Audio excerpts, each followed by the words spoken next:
તો આ તરફ સમાચાર દરમિયાન એક મહત્વના સમાચાર જોઈએ સાબરકાંઠાથી એક મહત્વના સમાચાર કે પ્રાંતિજના સલાલ પાસે કેનાલમાંથી લાશ મળી। હાથમતી કેનાલમાં લાશ સ્થાનિકોને નજર આવતા પોલીસને જાણ કરાઈ।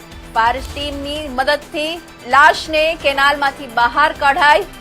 પોલીસે મૃતક પુરુષની ઓળખ કરવા પ્રયાસ હાથ ધર્યા। લાશ હાથમતી કેનાલમાં તણાઈને આવી હોવાનું અનુમાન।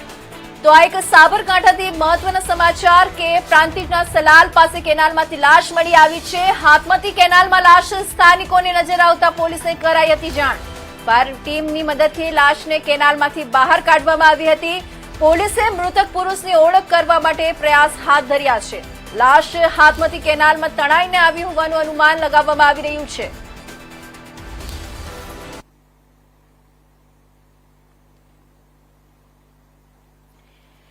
તો સાબરકાંઠાથી એક મહત્વના સમાચારમાં આપણે જોઈએ કે પ્રાંતિજના સલાલ પાસે કેનાલમાંથી લાશ મળી આવી છે। હાથમતી કેનાલમાં લાશ સ્થાનિકોને નજર આવતા પોલીસને જાણ કરાઈ છે। ફાયર ટીમની મદદથી લાશને કેનાલમાંથી બહાર કાઢવામાં આવી છે। પોલીસે મૃતક પુરુષની ઓળખ કરવા પ્રયાસ હાથ ધર્યા છે। લાશ હાથમતી કેનાલમાં તણાઈને આવી હોવાનું અનુમાન લગાવવામાં આવી રહ્યું છે।